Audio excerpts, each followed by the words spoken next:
Life isn't perfect, and neither are we. Nope. But we know how to face our fears. And have some fun. And talk about all the messiest things of life. Like the messiest things. Get connected to yourself, get connected to others, and get connected to the life right in front of you. This is The Connected Life with Justin and Abby. That's me. That's you. And you. Hey, Connected Life peeps. Phillip. My bad. Phillip's like, hey, Connected Life peeps. It's Justin and Phillip and Katie and Sarah here. Hey, guys, guess what? Today, we're doing a holiday conversation, kind of. Well, we're getting into the holidays. It's a big holiday extravaganza this month. It's December. And I brought some guests on to start having a conversation about family, because when it comes to holidays, family is all kinds of crazy. And honestly, the people we've brought on here today, they come from a family of 12. And so if there's anybody that knows craziness about family, it's going to be these people, because it's like 12 kids is an intense amount of people to do life with over the holiday season. One of the things that we've found is that when it comes to the emotional health journey, it can feel very lonely when we begin the process of getting healing. It can feel overwhelming. It can feel intense in between family members, especially as one person starts to grow in the family. It begins to challenge the rest of the family. And Katie, Sarah, and Phillip have all been part of our Life Consulting Masterclass, and they've been on their own personal journeys of transformation for a little while now. In fact, you all, if you've been listening for any amount of time, have heard from Phillip recently. He got on, and he had a conversation about an exchange between him and another student named Ryan, and he shared about his near-death experience, which honestly, that episode, we've gotten so much feedback from people who were profoundly affected by hearing about his journey. If you haven't listened to that, that's one that you're going to have to follow up and listen to. But without further ado, we're going to jump into this holiday podcast, and want to just introduce each of you individually. So again, Phillip's here with us. I'll start with Phillip because I had thrown his name out there. Phillip, you recently were on with Ryan. You want to share something about yourself? Where are you at in the mix of 12? I'm number 5 of 12. Okay. Did they also just name you by numbers at some point, where numbers just handed out and was like, number 5, get over here? At some point, we did just start introducing ourselves with our name and our number to other people. Yeah. That's hysterical, man. Sarah, how about you? What number are you at?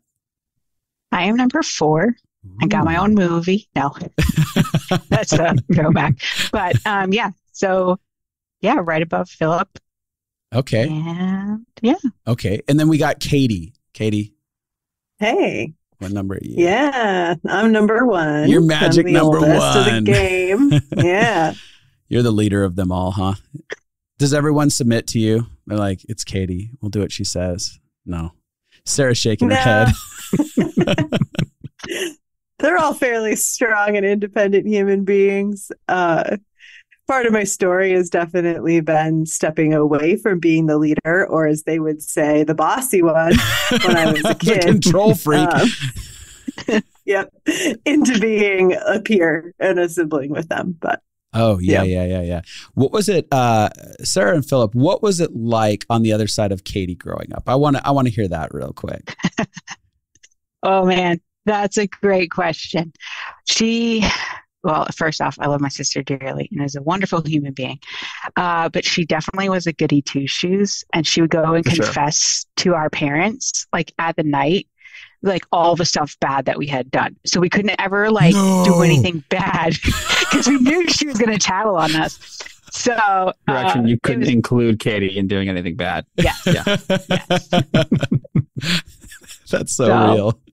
Her heart was so pure and so good. We were always like, stop ratting us out. But Damn it, really we can't fun. get away with anything, Katie. Yeah. She's super encouraging and an awesome big sister. And frankly, I wouldn't be here without her. So I'm deeply grateful for her. Yeah. Which I think is fascinating. because Katie, out of your household, do I understand this properly? Correct me if I'm wrong, but were you kind of the instigator of an emotional health journey at some level, at least as far as a model of it in your own life? Yeah, in many ways. Over a decade ago now, I went to counseling for the first time. Ooh. And was even kind of made fun of by some of my family for going, and it was kind of seen as weak. So I battled a lot of shame in doing that. And so for many years, I didn't talk about it.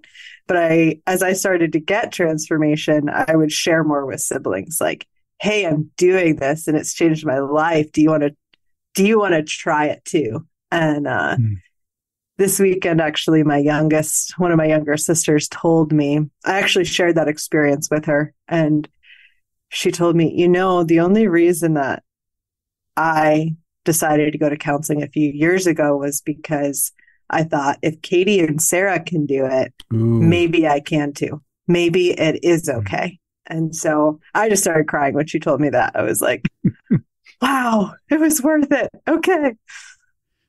Yeah, absolutely. Because I think that what you experience is pretty, that's not a unique experience for people when they start to break family patterns and go, hey, I think I should participate in counseling. A lot of times there's levels of resistance, whether it's full blown, like, this is stupid, why are you doing this? Or it's just a little bit of mockery or whatever. It also is very scary because oftentimes when someone initiates some sort of counseling process, it means that like hard conversations start trickling in and start happening. And they're like, hey, you're not playing the game we used to play. Why are you not playing it like that anymore? Your counseling's stupid. Exactly. What is this boundary? I don't like this. Yeah. That's hysterical. Now, Sarah and Phillip, where in the process, like out of the two of you, how did you fall in line with Katie? Was that both at the same time, separately? What happened there? It was separately. Yeah. So I actually started getting counseling 15 years ago. So I'm officially the first. I just need that on record. Okay. Is that new information, Katie? Was definitely more. Say what? I just said, is that new information, Katie, that he... Maybe the timeline. Maybe. Yeah. Okay. Yeah. So 15 years ago, you were like, I'm really broken.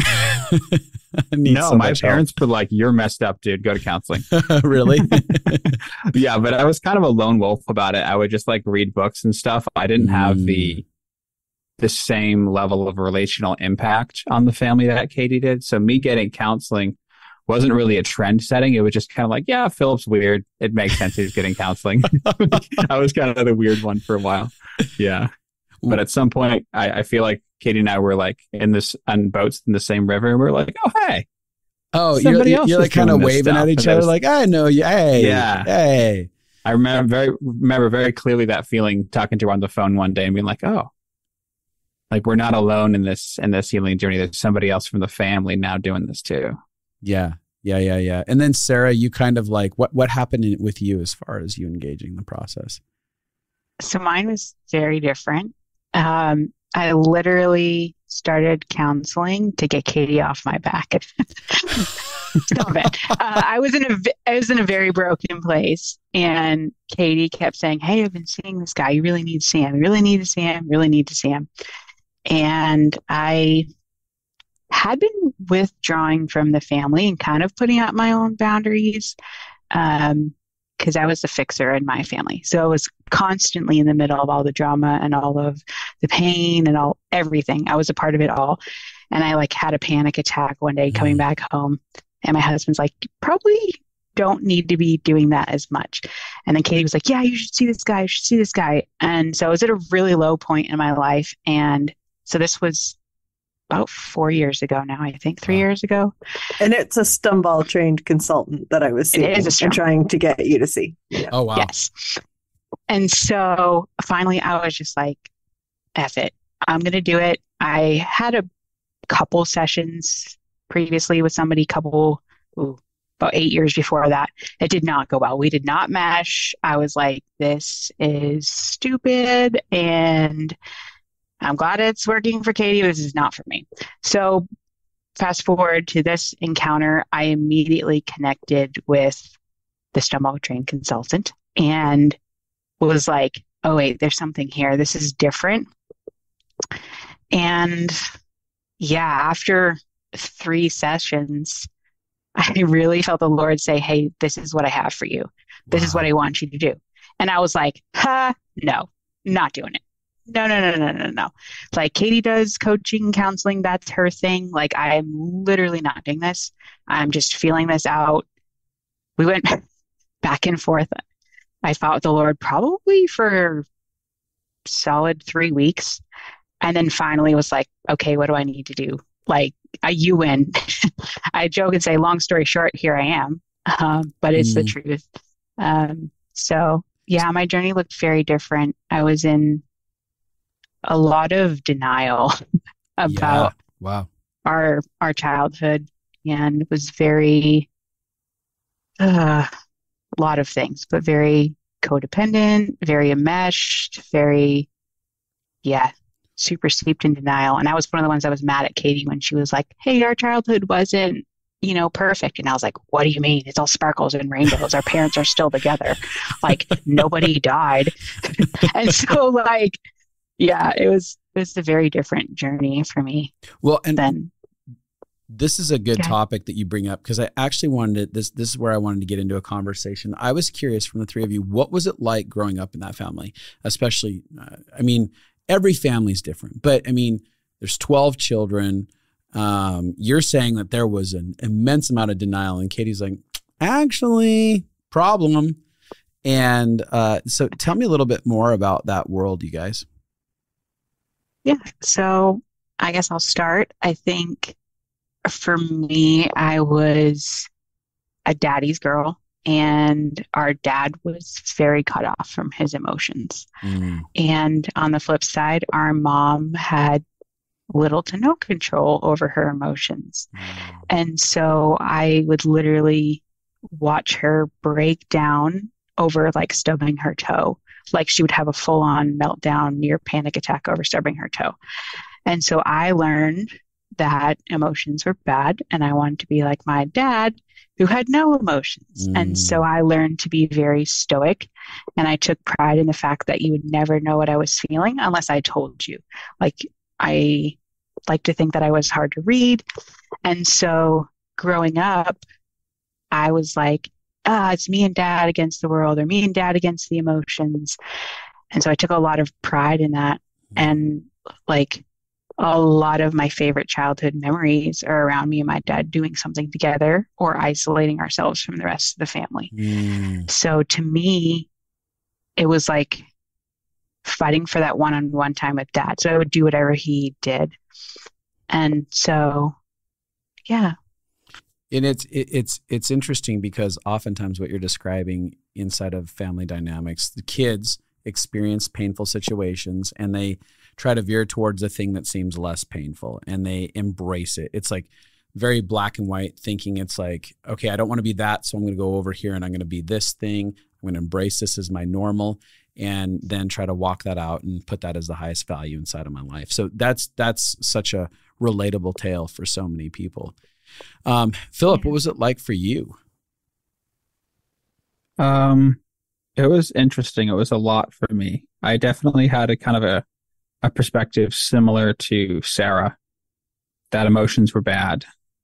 But I was also just more of a deeply emotional kid. So I would do a lot to suppress my emotions. I had a lot of trauma, honestly, things that happened outside the family, just unsafe people coming in. And it definitely affected how I showed up. For a long time, my adaptation was just to kind of disappear. It was already easy as the middle kid for a while, just don't be seen, don't be heard, like just watch and observe everything. And I would be very hypervigilant, like kind of like a social dance. If mom was going to freak out, I knew she was going to freak out half an hour before she did. I could see the signs. Ooh, so I just kind of a lot of hypervigilance. Try to say what? A lot of hypervigilance.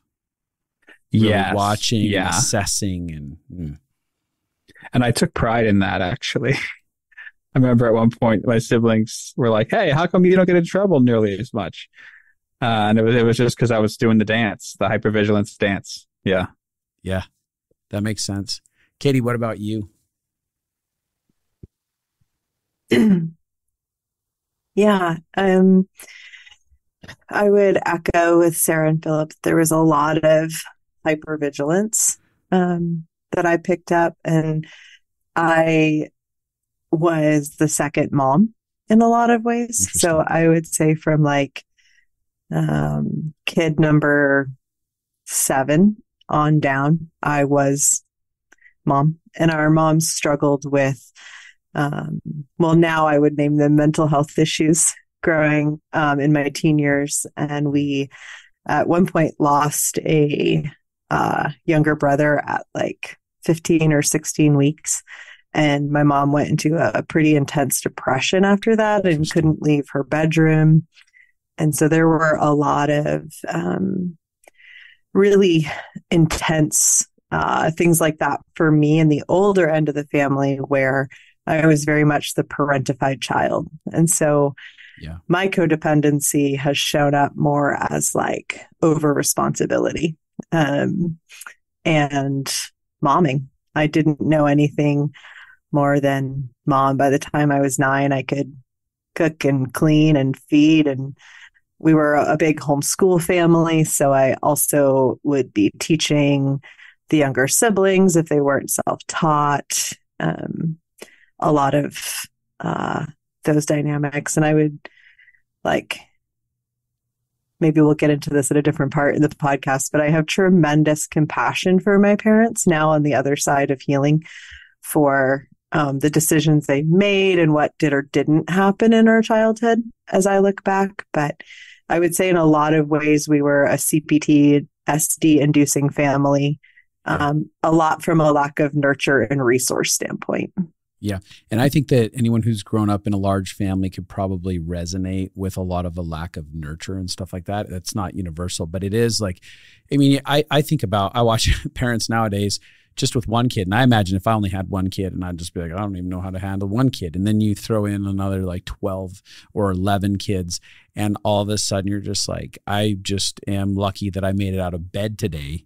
And still have a shred of hair anywhere on my head, because it's all going to be pulled out, right? But you do make a good point. I do want to have a conversation about some of your guys' journey with coming to reality with what you experienced with your parents, the emotions that you had about that.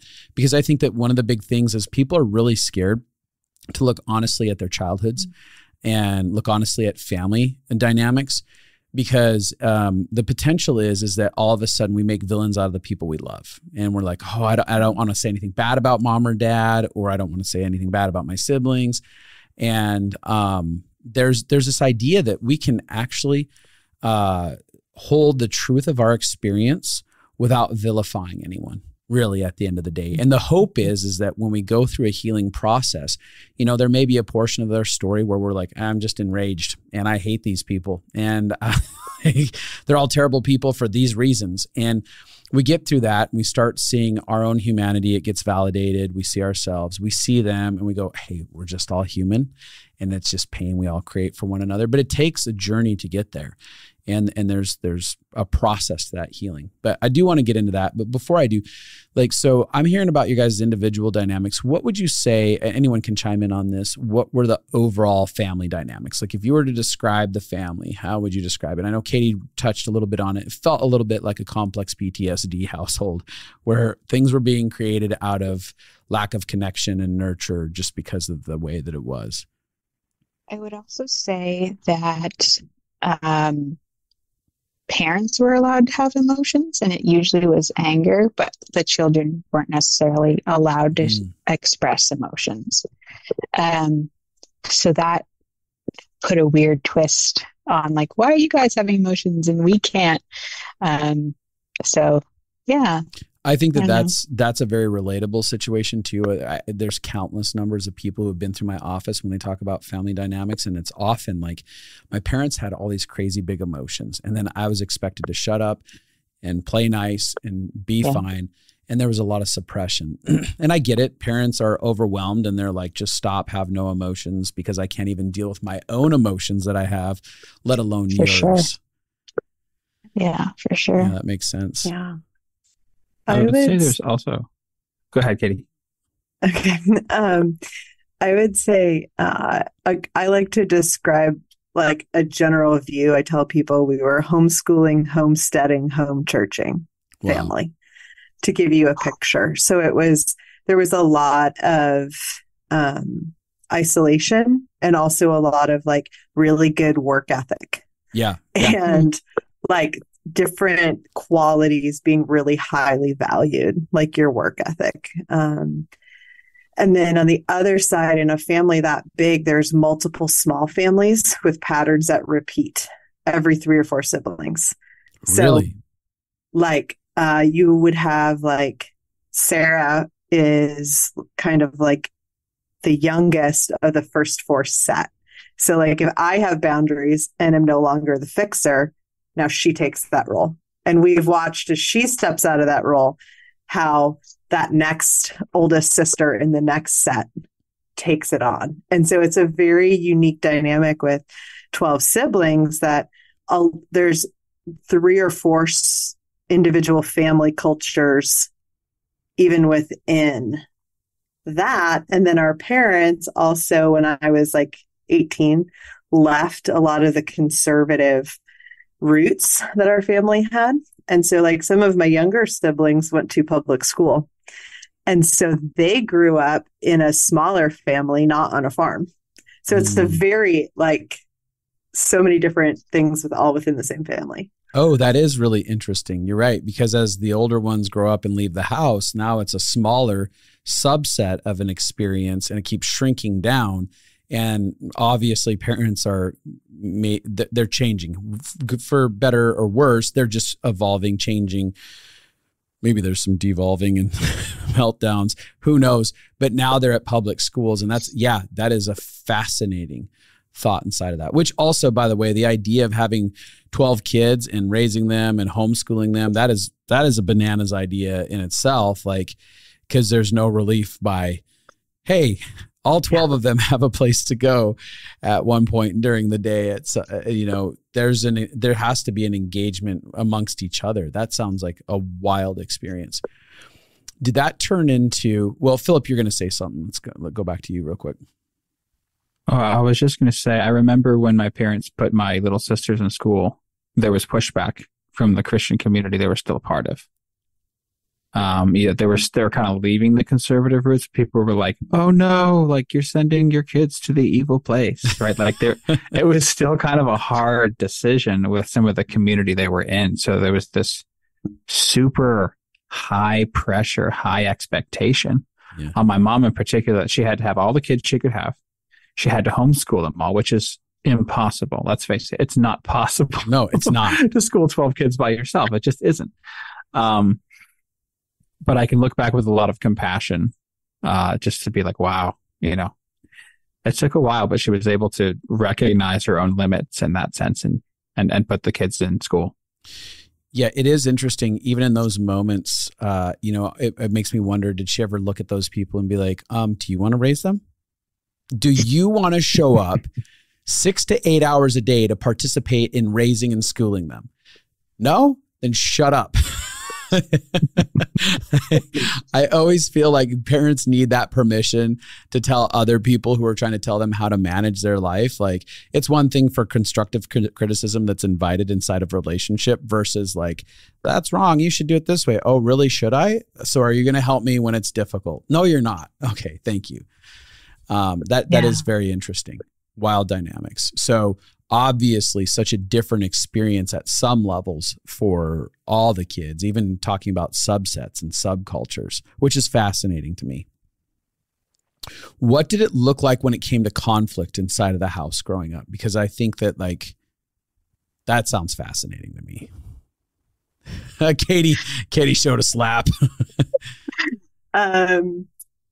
Yeah, conflict. Conflict was you did this, you got in trouble, and now you must apologize and make it right. So saying sorry was the formula that was supposed to fix everything. And if you really didn't get along, Sarah's got more stories about this, then you were forced to do a chore with that sibling for X amount of time. So if sorry and maybe a spanking didn't fix something, then maybe working together would. Interesting. Yeah. How'd that work out, Sarah? I was actually kind of like Phillip. I would learn from other people's mistakes. So I managed to skate by on hypervigilance for there were a lot of them. But there is some times where my younger siblings would be in a fight, and one of the punishments was you had to do dishes. Well, we didn't have a dishwasher, mind you. 14 people in the house, no dishwasher. And so you had to do dishes, corporal breakfast, punishment, lunch, and dinner for the two that were fighting. And I would just be like, oh yeah, keep fighting, keep fighting. The longer you fight, the less dishes I got to do. So I was not like overjoyed when they made up, but it was very rigid and black and white. Like it was supposed to be forgive and forget. There was no room for like, hey, I'm still feeling all these emotions. We weren't really allowed to have emotions. It was like, you say you're sorry, it's done. Like it's thrown into the pit and you forget about it and the sea of forgetfulness or whatever it was. And so, yeah. So there was really a lot of things that got buried along the way when it comes to conflict. Oh, yeah. 100%. Oh, yeah. Yeah. And not just apologies. Like the only thing worse than being hesitant to say you were sorry was being hesitant to say that you forgave. Really? Yeah. So you had to be ready whenever someone said sorry to say you forgave them. Otherwise, you were kind of worse than them, essentially. Interesting. So forgiveness, if that kind of was universal for everyone's experience at some level, forgiveness would be something that would feel like a pretty offensive thing and not genuine, because it would be like more like, okay, this is something I have to do, and this is something that that if I don't do it, I'm just punished. So it would probably be hard. Like I'd have a lot of strong emotions towards forgiveness. Yeah, I for sure did. I think it was in our first year when we were reading Complex PTSD for the first time. No, it was before our first year I read it. But I remember him reading about it. I felt like forgiveness had been like weaponized in my life. And I was very angry when I was like, oh, wait, we don't have to just say it immediately and like expect it to be all hunky dory. I was so mad and just really angry, I think, at my entire childhood in that moment of like, wait a second, I feel like I've been brainwashed.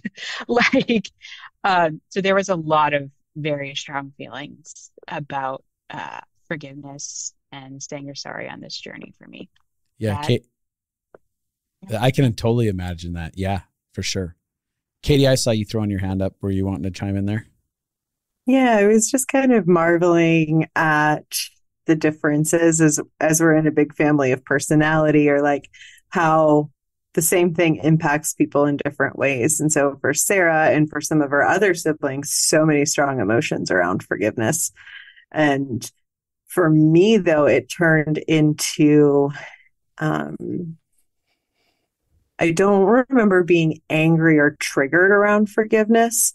Instead, it was a lot of over ownership and a weird dynamic of both like victim and over ownership at the same time. And so I didn't have a problem forgiving. I had more of a problem reconciling that maybe it wasn't all my fault all the time.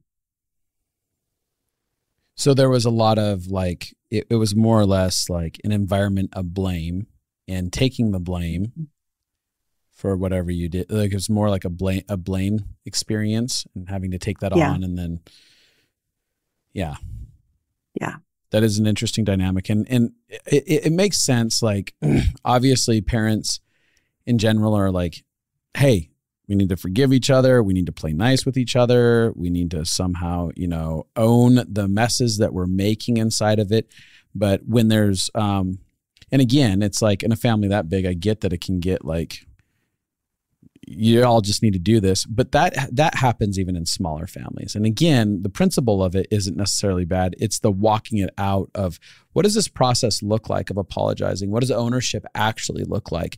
How do we get there? How do we allow ourselves to have emotions and then communicate about it and walk through it? So obviously, again, it's even hard communicating with kids and getting an understanding of how to process through stuff, especially if we don't even know how to process certain levels of our emotions. But obviously that bleeds over massively as we get older in the way that our conflict styles happen. And so I'm curious, like, both what was conflict like with one another, not just like regarding like how parents showed up with you guys, but what was conflict like in a household like that with each other? That one's, I feel, is very loaded because there's so many different dynamics and different personalities.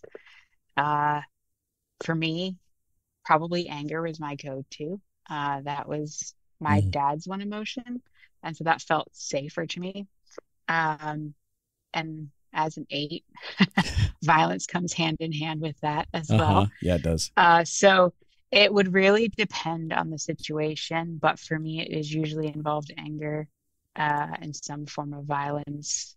Whether it be like, I'm still mad at you, even though we've just apologized, so I'm going to like trip you later in life, like just throw a foot out when they're walking, or like literally getting in my older brother's face and yelling and screaming at him when I felt he was hurting a younger sibling. Like there was a time where I really, behaved violently toward him. Yeah, so there was a lot of bottling and then unleashing. So really this expression of, hey, I'm sorry and I forgive you is just like a plastic coating to the whole situation. But nothing gets resolved until the blow up happens. And the blow up isn't even a real resolution either.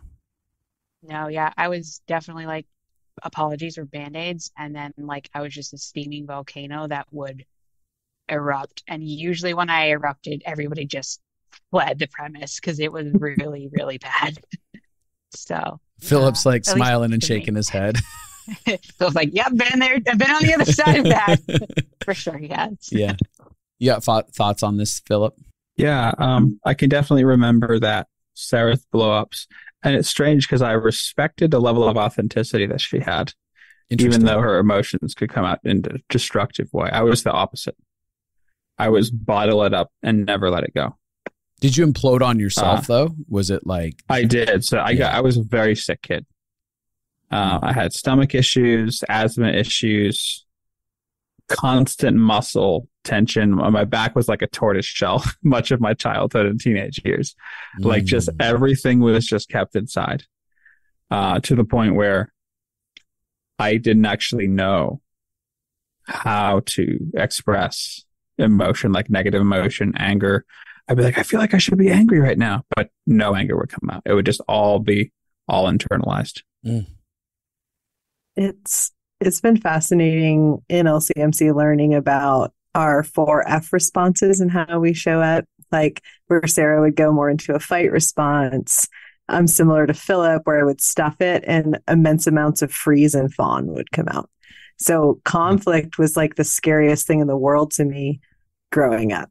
I just didn't do it because I saw the anger as the only way to do conflict, and it scared me to the point where like I would get angry at a sibling and be so scared that I would cause destruction that, I don't know if you guys remember this, I would go to our back room and I would open up the door and I would just scream like out into the field and then would come back inside, having no idea that I was actually regulating myself, right? Yes, I have language for it now.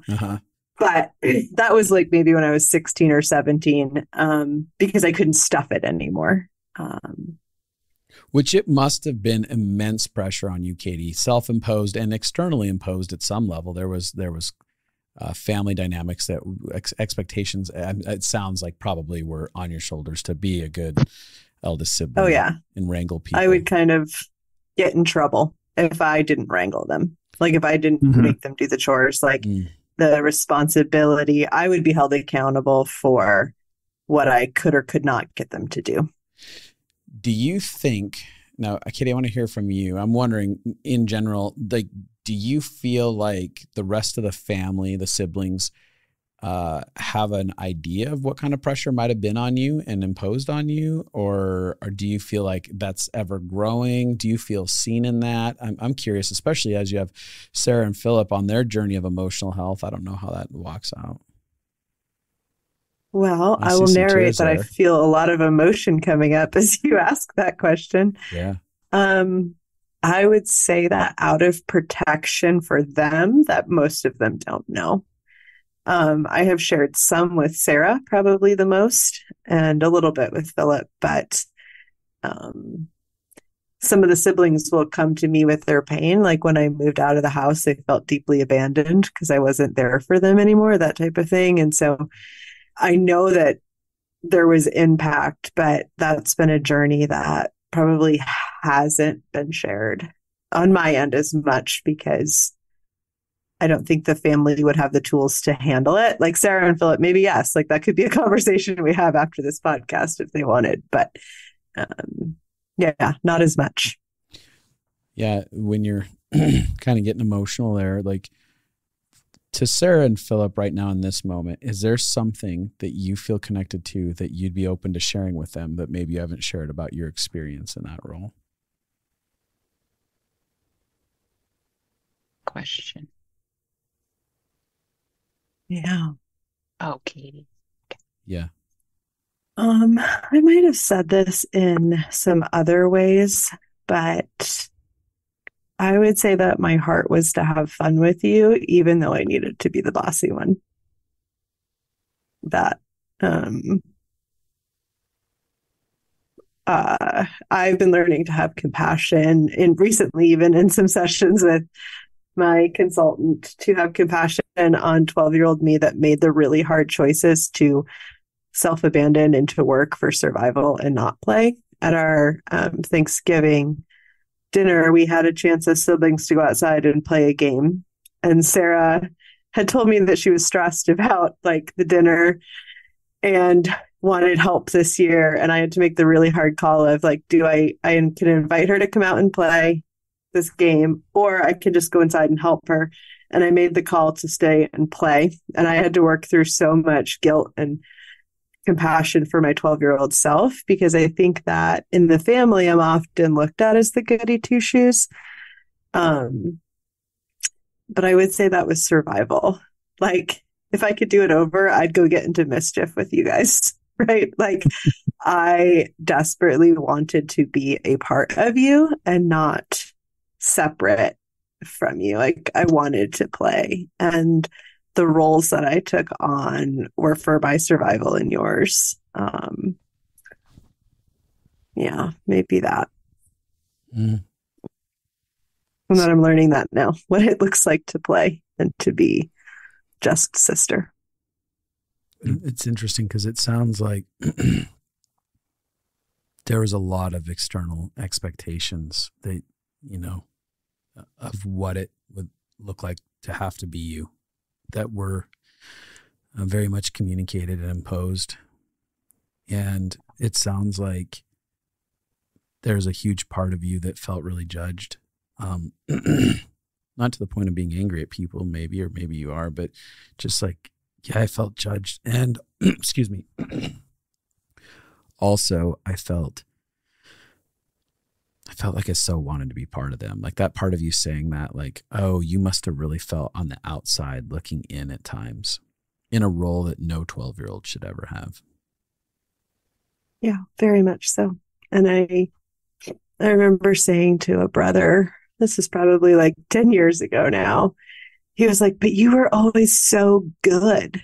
And I just looked at him and I was like, it wasn't easy for me.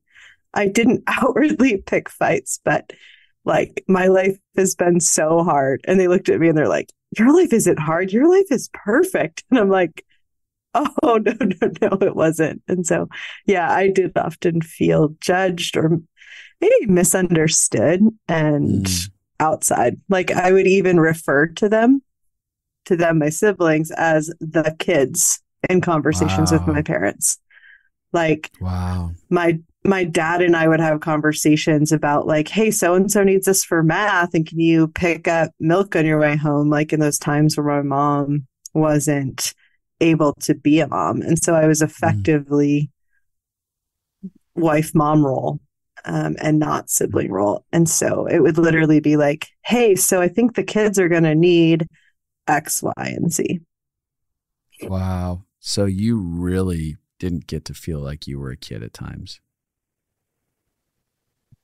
Well, and it didn't stop necessarily even when mom came back into the picture, because some of the siblings had spent their formative years with Katie as their mom. Wow. And so, and in many ways, Katie felt more safe because Katie didn't blow up with her emotions on the kids. So even if they had an option between Katie and mom, many of us still chose Katie because she felt like a safer parent, even though she wasn't a parent. So then there's even the kid, like everyone else buying into the role that Katie's bought into. Yeah. And a lot of demands, a lot of needs from the kid. Even if we could have gone to our mom for some things, there was this preference for Katie. So it was kind of an ongoing thing, even after times of crisis have stopped. Wow. Sarah and Phillip, when you're like listening to her share, are there any thoughts or feelings that come up about her for you? Couple for me. One, I just feel really tender towards her and like lots of compassion. And then like there are two distinct memories that pull up. And one was that Katie literally wore herself to the ground. She had acute adrenal fatigue and actually had to go spend time. She was like 17. So she was still a kid and she had worn herself out so bad her adrenals were depleted. Like it was stage 4 adrenal fatigue. And like my parents sent her away to live with somebody in our church so that she would be able to recuperate faster because she had depleted herself to the point of like she couldn't do anything. She could barely walk without like huffing and puffing. And so like that, feeling emotional.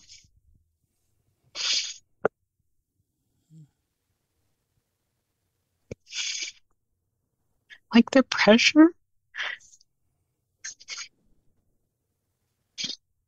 that she felt to get to that point and like holding it all in internally or occasionally shouting out the back door. She probably should have done that more. But yeah, like that just now knowing what it takes to hit adrenal fatigue. I've been there like a few years ago. Like I know the toll that it takes on the body and how far you have to push, constantly pushing past your max capacity to hit that place. It just brings up a lot of compassion and tenderness for her journey. Wow. And then I wanted to tell you, Katie, that like there are memories of you playing that stick in my brain that are really important. And maybe this wasn't a playful memory for you, but you did. One of my brothers was challenging her in the kitchen and he had a growth spurt. It's a brother right above me. So he was taller than her. Katie's pretty short, y'all. Mm-hmm. And so he was like, yeah, what are you going to do about it? She's like, I'm going to take you down. And he was like, ha. Like, I kid you not, I blinked and she had him on the floor and she was sitting on his chest. Not my proudest moment. I love this moment. I absolutely love it. And she's like, what are you going to do now? And he was just like, so she could be fun and a spitfire and she didn't do it in like a mean way, but it was enough to like, hey, I'm still your big sister. Like, I don't know. To me, it was a fun moment. Maybe not a good moment to you, but to me, I was like, "Boo, yeah, bring it on." You badass. I don't remember you being there for that. That's hilarious. Oh, great. Oh yeah, it's just me, observing from the shadows. I was done with his mouthing off, and it was pretty funny. And yes, the Spitfire side didn't come out too often, but it was definitely there, especially if I was dared to do something. Phillip, did you have some thoughts going on at all? Yeah, I do remember the noise of that crash when he hit the ground. And being the small kid, the little brother who got picked on, I was like, yeah, get him, Katie. It was very fun for me. But I just want to say to you, Katie, I'm sorry you didn't get to be a kid. Mm-hmm. Even though we're adults now getting to play games with you. And I remember that conversation we had probably a year and a half ago now, like, how do we even relate to each other for who we are, not the roles we had to play?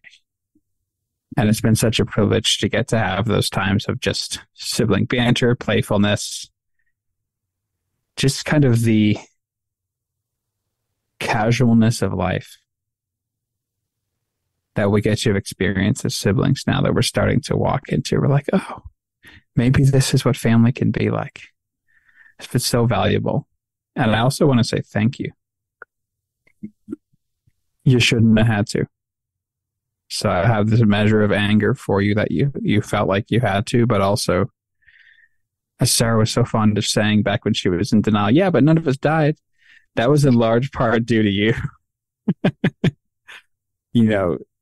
They say that a kid needs only one secure attachment to get through really hard stuff. And for many of us, that was you. It shouldn't have been, but the extreme sacrifices that you made, they're still living on in the psyches of all your younger siblings in a very positive way. So thank you.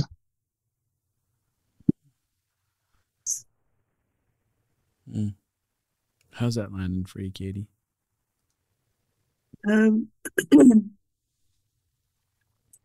It's really beautiful, and I'm really glad this is recorded so I can listen to this again and take it in. But yeah, I just want to say thank you guys for being willing to challenge the roles with me, to give me a chance to learn how to be just sister. That's been the cry of my heart. And I think one of the most beautiful things of going on a healing journey with Sarah and Phillip is that we've been given the language to communicate and step out of roles and just say, who is authentic you?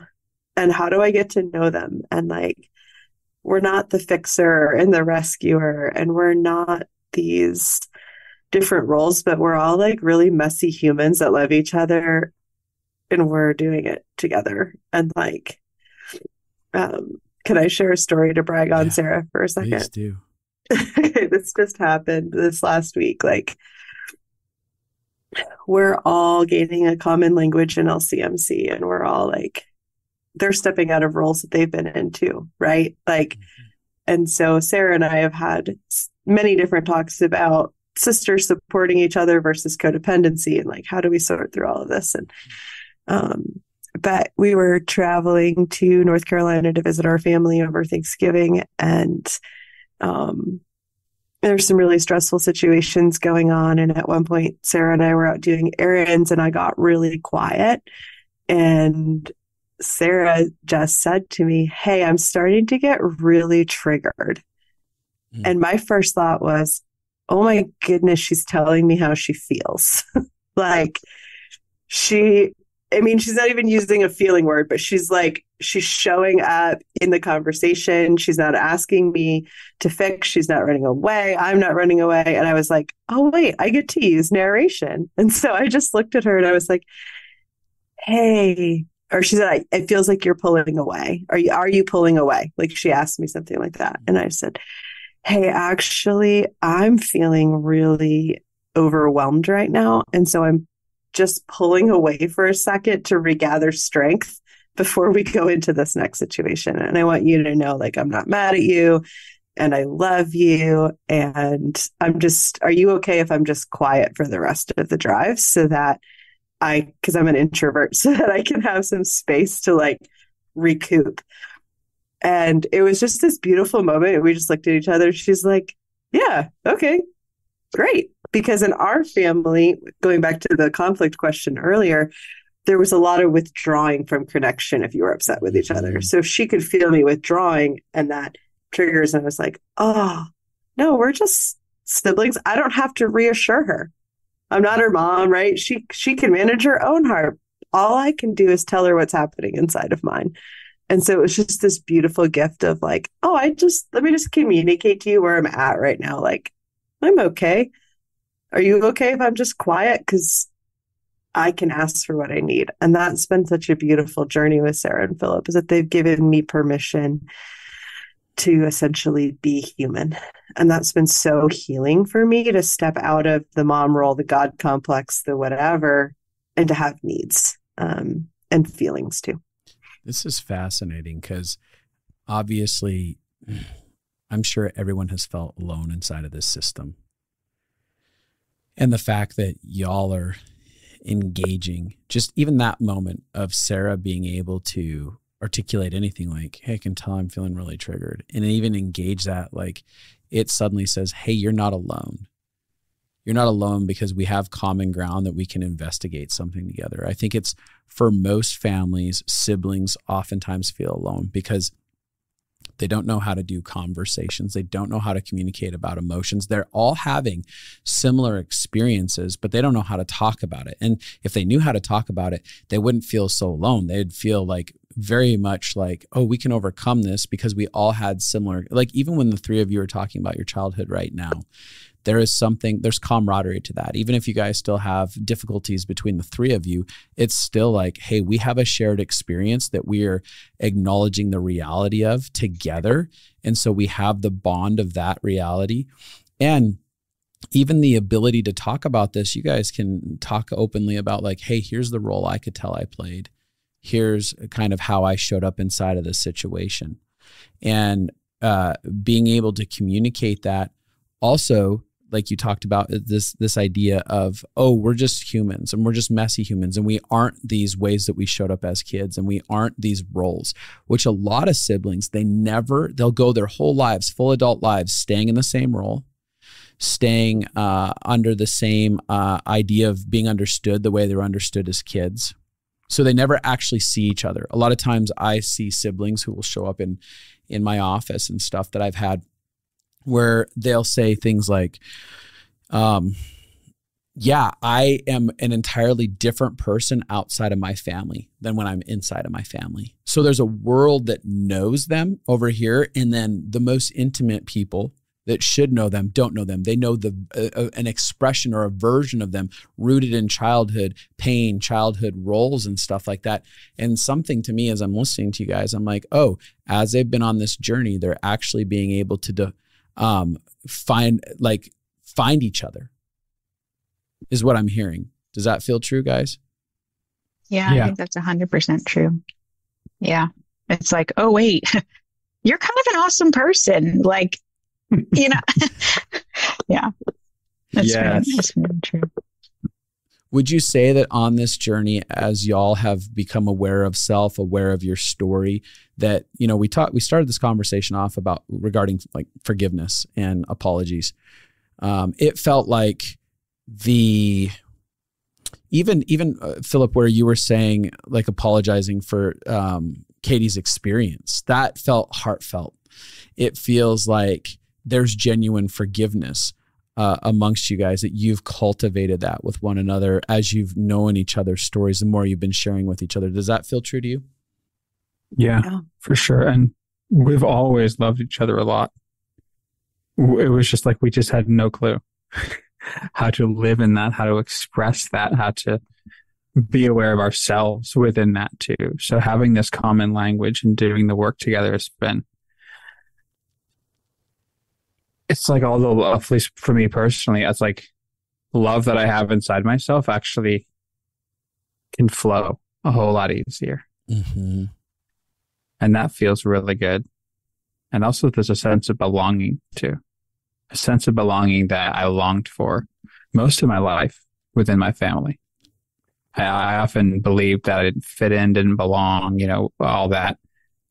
And it's interesting that what I feel in my heart when I'm around my family, especially these two siblings now versus what I would have felt a few years ago. There's a settling into my body. There's a settling into who I am versus trying to play a role to earn love. Yeah. And that's such a gift. The breaking out of those roles is one of the most difficult things that can happen. It makes me think of my dad. He, his family, they all are still playing their same exact roles, him and his siblings. There's 5 in their family. My dad still talks about how I was a black sheep. I'm seen as a black sheep. And he has all of his pain there in that. And he's never been seen any different. And I think it goes, none of them have seen each other any different, because the one thing that they don't know how to do is have emotionally heartfelt conversations that are full of vulnerability, sharing with each other, like, this is just about me. It's always a lot about you. If there is stuff that happens, it's like, well, you said this or you did that, instead of like, I just know that I felt rejected.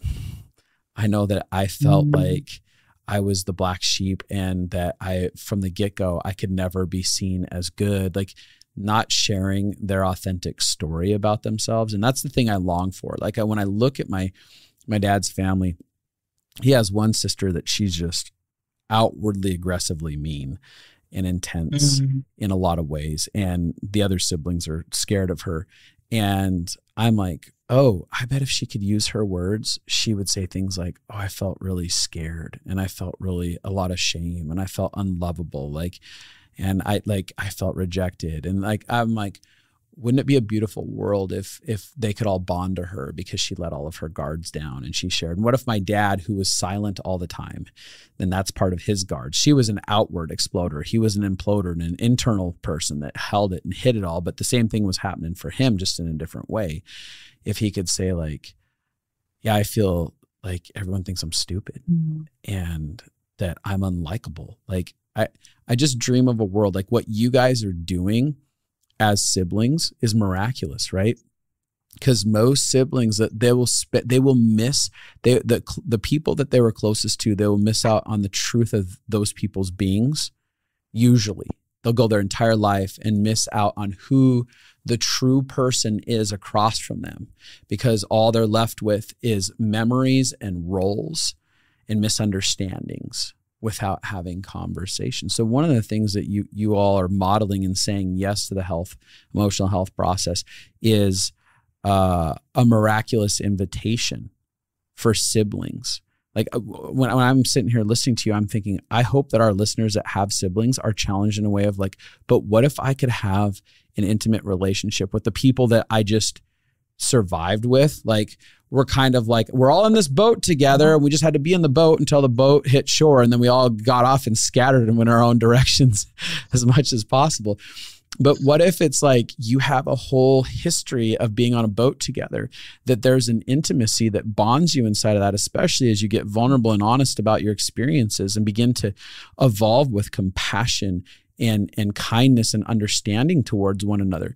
Like there's something so beautiful, and there's a bond that's so can become so tight between individuals when they're able. It's not just about sharing about the trauma, it's about sharing about the reality of who I am. It's not just we went through trauma together, but we could share our feelings and we could connect, and then we could celebrate one another and we could heal with one another.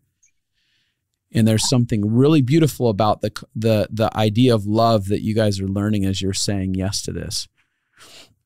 How has, one of the things that I was curious about is it sounded like confrontation has changed dramatically, at least in some way between the three of you, potentially. I know that even Sarah saying to Katie confrontationally, there was a level of a confrontation, her saying like, hey, I can tell I'm triggered. Are you pulling away? What's happening here? Like, how has that changed for you three? And is that impacting the rest of the family in the way that you're stewarding stuff like this? Sure, I'll go. They're being quiet, looking at me for a second. I'll let them think about it. Yes, it's evolving with us. And I would say the way it's impacting the rest of the family is I ask more questions. And it is it's different for me. Like there might be conflict now because I'm using my voice, if that makes sense. Like because I'm having a need or an opinion or something like that. And so, or I'm not fitting into the role that I was expected to fit into. Correct. And I will say that my parents have gone on somewhat of a healing journey. My mom has seen a stem ball consultant for the last 2 years, and it has been miraculous. The changes that we're experiencing with her and just some of those conversations. And so I would say that for me, the conflict has gotten a lot healthier. But what I'm having to realize is that it's okay for siblings to have different opinions than me. Like if we come from a very black and white family, when I'm back in conflict with family, it's so easy, at least for me, to slip into black and white patterns. And so I'm usually more aware of, oh, hey, like they actually get to be where they are and I get to be where I am. And we don't have to agree. We can actually I want to understand instead, like have my goal be understanding instead of agreement. And so in recent conversations with siblings, they were like, sharing some opinions on how they felt about some of us doing counseling. And they're like, well, listen, no offense, like, but this, and I'm like, no offense, okay. But I'm going to tell you something that might be offensive. And tell you something offensive about your career and what you're doing and yada, yada, yada. And the beautiful part was I was like, it's okay to disagree, like if we disagree about it, right? Like I actually want to hear you. And so for me, there's maybe more and less conflict because I'm not taking things as personally and I am sharing, but there's also room. So that's been my most recent experience is like, wow, I don't have to be scared of this. We can be on different pages and it's okay. So it's more of like me self-talking to the fawn side of me, the fawn coping part. So yeah. That's interesting. Sarah, Phillip, did you have thoughts on that? Yeah, I think for me, I have found more freedom in conflict. As weird as that sounds, like I'm not scared of it or like the disagreement. Like I don't think I've ever been really scared of conflict, but I'm like, oh, well, you can choose to be a powerful person. And so I found a lot of freedom in that and just being like, okay, you can disagree with me. Like we can still love each other and we can still fight and so it's been a lot of freedom.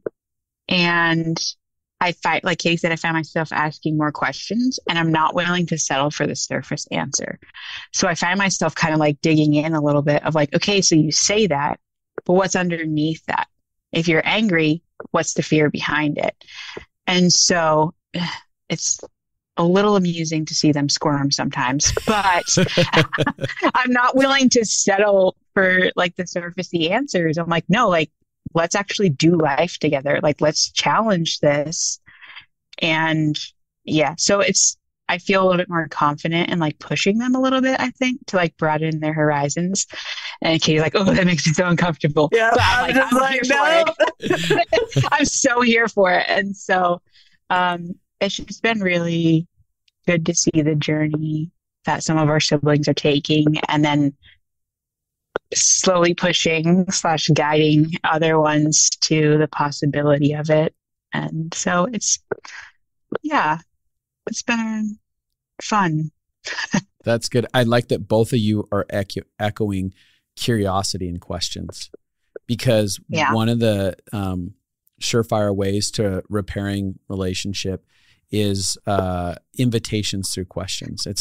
It's the best confrontations are, I'm seeking to understand you. I want to know more about what's really going on inside of this. I would love to hear your heart and I'd love to share more about me. But it's that, again, that curiosity is bonding because it opens up it's not rooted in accusation. A lot of confrontation is just rooted in accusation. I got to tell you about how I have about my experience and let me also tell you about you and accuse you of stuff instead of just being like, hey, I really want to know more. What's going on inside of this? And where's that coming from? And what does that look like? And it's actually a very brave way to live life, right? It's full of a ton of risk. It means we might have to get into situations like you both talked about, the idea of agreement or disagreement. We might find ourselves in a circumstance where we highly disagree. The more questions we ask on something, but can we still have love and connection in the midst of disagreement? Well, you don't find out whether you agree or disagree unless you ask really good questions about things and listen, like actually want to listen and hear. And so that actually has the potential to foster not only intimacy, but safety, because once we ask those questions, we find out that we disagree on things that we don't see eye to eye, but we still choose one another. That's where safety gets developed. Like, oh, you'll choose me even if we're not in agreement. That's really beautiful. Phillip, did you have any thoughts that you wanted to chime in there with? Bringing emotional health to conflict in family is really powerful in that we do have a shared history. When I show up with this person to conflict, I'm not just meeting them in the current conflict. I'm meeting them in the context of their entire history that I had a front row seat to. Yeah. That's good. And so as I've begun to have compassion on myself, I can have compassion on them for where they are. And sometimes I can see things that maybe they can't see about themselves. And being able to meet that with compassion, whether or not they're even aware of it, to just meet them where they are. Because I can say, me too. There's so much shared experience. There's so much shared history that even if we're at different sides of an issue, it's very easy to understand where they're coming from, how they came to the conclusions they did, and to value those conclusions. That's so good. When you're all talking about this and stuff, I keep thinking, like, especially as we're coming up towards the holidays and there's a lot of family gatherings that are happening, there is a lot of moments of dread and avoidance that people go into, and they go back into their old roles and that they've played inside of their families. And I can't help but think, like, what if this holiday season was an invitation for siblings to begin to unite? What if it was an invitation to begin the process of, I'm going to get vulnerable. I'm going to seek to understand and get curious. I'm going to start imagining that this person that I've known my whole life, I don't actually know. There's many aspects of who they are that I don't know because I've only seen them through the context of the role that they've played or the limited understanding I had of the experiences that we went through in our childhood. But what if, all of a sudden, for some people, some of their greatest adversaries are their family. It is their siblings that and that's not universal, but there's a lot of them that had that. But what if their adversaries become their biggest advocates? What if there's such vulnerability between siblings and stuff inside of families that it actually becomes like you guys have this shared experience where compassion starts overtaking you for one another and you start becoming these major advocates for each other, both with your parents, with other family members, with life in general. Like, hey, we're not just forced in this boat together. We've just climbed back into a boat choosingly. We've chosen to get into a boat together and sail towards a certain destination, a destination of health, a destination of wholeness. Like, what if families who are now, they grew up in a system and now they're adults and they get to make their own decisions. What if they actually started dreaming for, like, what could we be now that we're adults and we're really in charge of our own lives? What kind of expression of life could we have together as a unit? And how could we support each other in ways that we may not get the same support in other ways? Like if I actually united together through an emotional health journey. There's so much of an invitation inside of this podcast for people who are listening, because I'm watching how both Phillip and Sarah were so tender towards you, Katie. And Katie, you were so receptive to what they had to say. And I imagine 10 years ago, a conversation like this would never happen. No, not even close. Justin, just to go off what you said earlier about, like, maybe I don't know this person. I think one of the most beautiful things that I've experienced with Katie and Phillip on this journey is we've had conversations that we never would have had about certain things in our lives. And I was like, oh, wait, how did you feel about that? So I think my encouragement to people would be to ask your siblings about stuff in your life and hear their perspective, hear their side of it, because it affects differently. Katie said something the other day and I was like, what? Like, she had a totally different perspective on it, being a few years older than me, than I had ever thought. And it just was like, I was just blown away by the different that she took away from it versus what I took away from it. And that has repeated in the conversations that we had and has brought so much depth to our relationship. And I have so much hope for the rest of our siblings for that too, of like, oh, wait, you know, you're right. I don't know you. Like, we've done life together, but I've put you in this box in my head. You had a role. And now we have the chance to break out of those boxes and those roles and actually get to know each other as human beings. And it's just been really encouraging to do this journey with my siblings. That's really cool. Phillip, Katie, did you have any other thoughts on what this has been? I really liked what you had to say on that, Sarah. That's good. I just want to say, and what a delight it is to get to that place where you can, there's like these sparks of joy, like, whoa, I know this person, but I didn't know that. And there's this continual growing and understanding and appreciation of each other. And it's like, okay, the hard work is worth it. The payoff is worth it. Yeah, and it's paid in the currency of connection, of relationship. And for me, especially, a sense of belonging. Like, oh, hey, I can belong in this space with these people by choice, not just by necessity or biological assignment. Proximity, yeah. Like, I want to be with these people. You know, you were making mention of Sarah.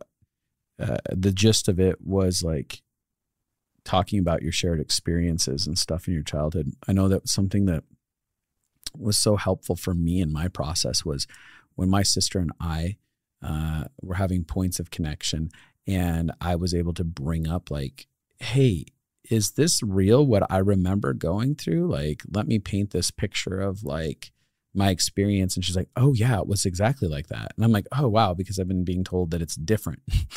And I'm hearing from someone else like, no, you're right, Justin. And that was so profoundly helpful in my healing process. It was that someone else knew it, someone could validate it and tell me that I wasn't crazy. And we could have exchanges of how we experience pain and stuff together. And that was healing.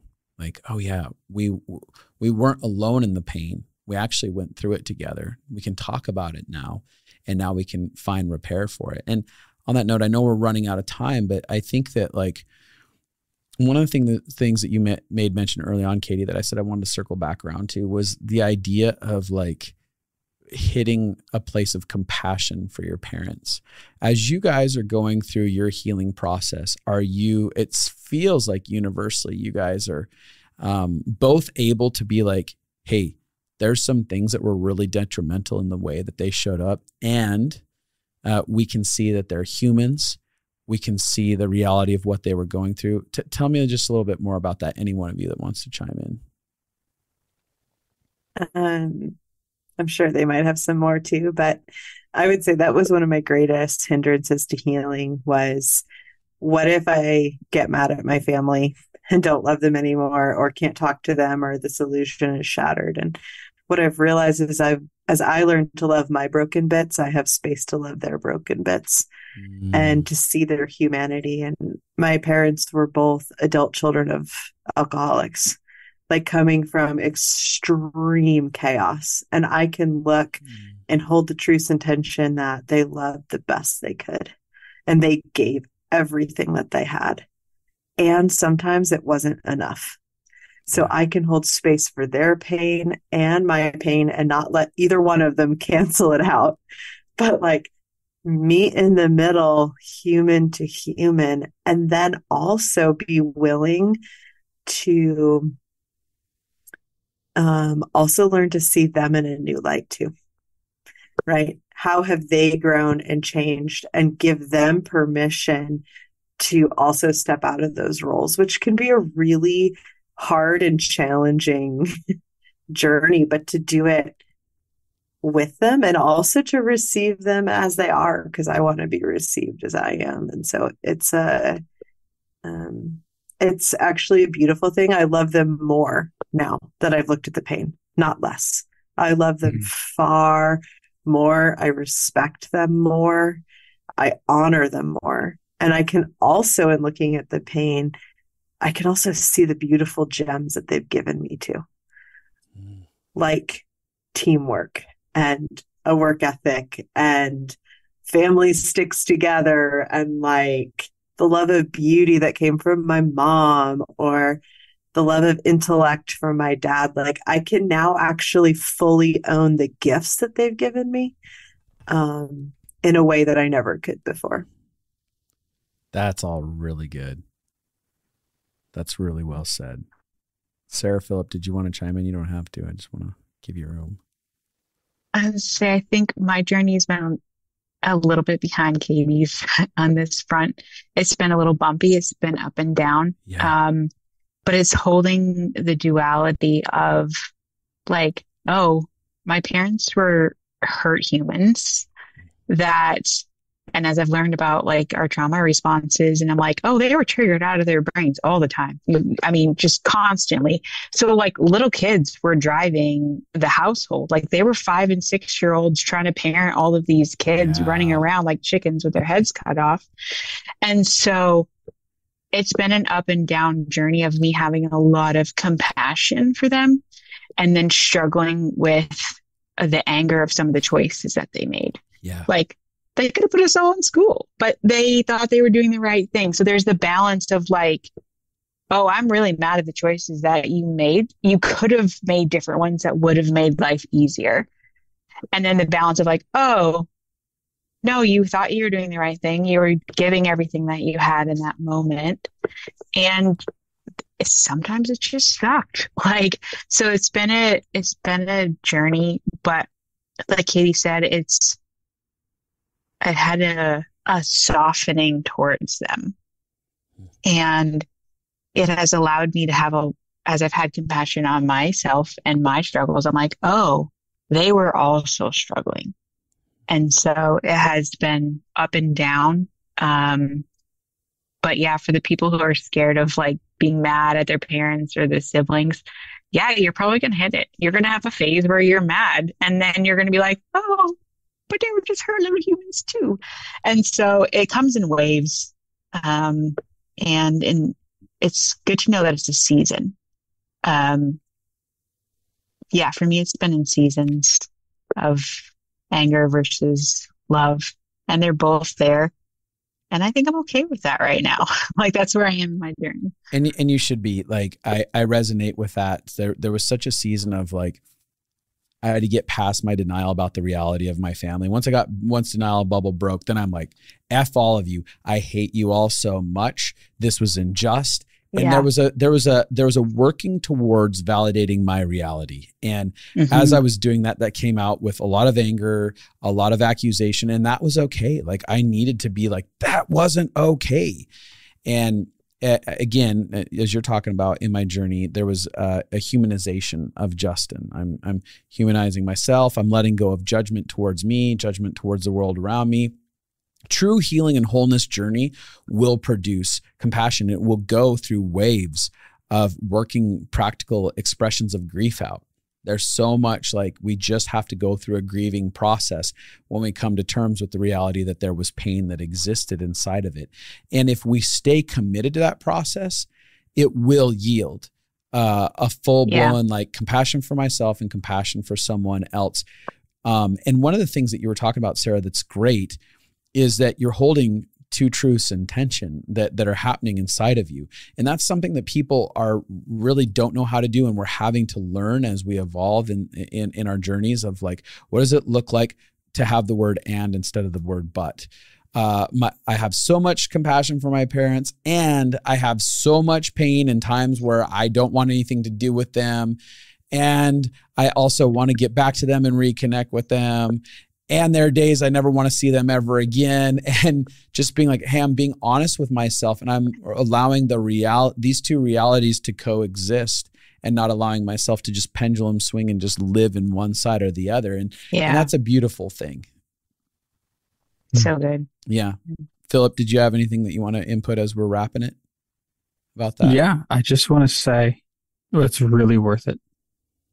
Partnering with this healing process, being willing to face the fact that, you might be angry, is part of love. I realized at a certain point when I had all this denial around my parents that God sees all my messiness, all my humanness, and he loves me anyways. And I want to love my parents, not just with this illusion of them that I have, but for who they really are. I want to get to the place where it doesn't matter the good, the bad, the ugly. I really love them. And that's kind of been my journey the last probably 7 years. It's been a back and forth between they are the worst and wow, I don't know if I could have done any different if I was them. That's so real, right? That's so real. I tell people, like, if I had raised kids, if I had had kids at 25, which is when my dad had me, I would have effed them up so bad. My kids would be having this conversation about how their dad was such an asshole and he's an emotional health guy and he effed them up so bad. Like that would be the conversation that would be being had, because I didn't have the tools there, and I would have broken them the way I got broken, and different expressions of it, but it would have happened. And so it's a very humbling, like a real true healing experience is a humbling one. It causes us to come to terms with the reality of our messiness, and not just the reality of our pain, but the reality of our messiness as a human, and the reality of our ways that we perpetuate pain in other people's worlds, And one of the things that I have been really on a kick for a while now, reflecting back on Phillip's conversation about an NDE, and a lot of my time listening to NDEs is this idea that universally a lot of people say, hey, throughout my NDE experience, I came back understanding this idea that I had a choice to be here, and that I even chose to come here in the first place. This was all a choice experience unto wanting to learn something and extract something out of this this earth life experience that reveals love. It reveals compassion. It reveals trust. It reveals something about the nature of God. Now, if any of that is true, we look at the suffering circumstances that we participate in, and we can look at everything and be like, this is just so unfair, and I can't believe this happened to me. Or we actually get to go, man, although this is painful, there's beauty to be extracted out of this. And even the family that I was born into, what is the beauty of love that gets to be revealed? Like, I get to look at the circumstances of my childhood for the good, the bad, and the ugly. And I get to ask, like, but how will I rise up in love? What will I begin to know about forgiveness? How will I begin to grow? Like, the people who are closest to me that may have perpetuated the worst pain, like, they are a doorway into a fulfillment of my earth experience. Like, the ways that they participated that were painful, like, I get that they're an open gift if I want to extract a gift out of that. And I get to go, okay, now what expression of love do I get to learn right now about how I will see them and how I will heal, and then how I will turn that around and love other people. And so we can become really embittered about the family we grew up in, our siblings, all these different things, and we can become very victim-y. Or we can do like what you guys are doing, is like, no, I will face myself. I will face my pain. I will face my history, and I will extract the beautiful gifts out of my story, and I will apprehend the things that I'm here on this planet Earth for. Like, I will run after it. And so to people who are listening, I just want to say to everyone out there, like, there's an invitation during this holiday season, and it's on so many levels. And it's even on what will you extract out of your experiences, even the messiest, the most difficult times, the most difficult people you might spend the holidays with that have such a history that felt so messy or difficult. Like, will you extract moments where you get to choose love in a way that you've never chosen love, that you'll choose forgiveness, not because you were forced to do it, but because you were like, no, but I want to know something about the essence of forgiveness. And I want to be able to participate with this thing and express it on earth. Like, there's gifts that are waiting for you that transcend any Christmas gift under a tree that you could find during this holiday season, if you choose not to run from it. So any last words any of you have to say as we adios this thing? Choose in. It's worth it. Yeah. Go for it. Don't let your fear hold you back. It's 100% worth it. Go get him, Tigers. Do it. Do it. Just do it. So for those of you who have been listening, obviously the three of them have been part of our life consulting masterclass. And if this piques your interest to participate with us in this next year, starting in January 2024, you can go to Justin and Abby, that's abi.com, and you can click on Life Consulting Masterclass, and you can learn all about it. And applications are ending pretty soon. Like December 15th is when we're wrapping up the open enrollment for applications, because we got a lot to do inside of that. And you're not guaranteed getting in. We do interviews with you to see if this is the right season for you to participate in our world. But go ahead and fill that out. And to Katie, Sarah, and Phillip, I want to say to the three of you, it has been a tremendous gift to have you participate in our school with us. It's been very beautiful for us to get to be parts of your guys' stories, and for you guys to trust us and allow us to affect your world, from the consultants that you've thrown family members over to your own personal journeys and stuff like that. Like, I feel pretty overwhelmed that we get to be part of this story. And so thank you for allowing us to be in it. Really appreciate it. So thank you. I love you all. And I guess we're going to go away. We're all tired. I'm hungry. I'm going to go get food. Yum, yum, yum, yum, yum. Bye, everybody.